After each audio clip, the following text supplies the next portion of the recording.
First என்னோட 3ல என்ன வச்சிருக்கேன்னா படக்களம்னு சொல்லி ஒரு மலையாள ஃபிலிம். சரியா, அதுல வந்து எனக்கு வந்து எதுக்கு அந்த படம் ரொம்ப பிடிச்சதுன்னு சொல்றேன். ஃபர்ஸ்ட் சிம்பிளா இருக்கும் அந்த படத்திலேயே.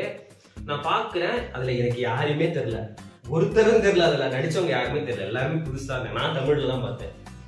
தாய் பஸ் இருக்கும்ல, ஃபுல் படமும் அதை சுத்தி அப்படியே பில்ட் பண்ணிருப்பாங்க. அது ஒரு மேஜிக் இது.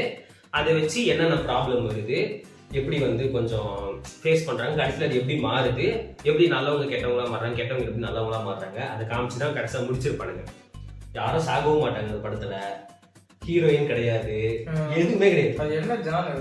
ஃபேண்டசி ஃபுல்லா ஃபேண்டசி. அது நம்ப முடியாது நம்மளால. அது எப்படிடா இது உருட்டுறதுனால நடக்குமா அப்படின்னா, உருட்டை பத்தி நமக்கு தெரியாது ஒன்றும் இல்லை. சரியா, ஸோ அதனால நடக்கிற கேம் எனக்கு அது ரொம்ப பிடிச்சது. காரணமே அதோட ஸ்கிரீன் பிளே தான். நல்லா எடுத்துட்டு போயிருப்பாங்க, போரே அடிக்காது, சிரிச்சுக்கிட்டே இருக்கலாம். நல்லா காமெடியெல்லாம் நல்லா ஒர்க்கும் வேற இருக்கும் அந்த இடத்துல. நல்லா ஜாலியா போயிட்டே இருக்கலாம். அது பண்ணியிருப்பாங்க.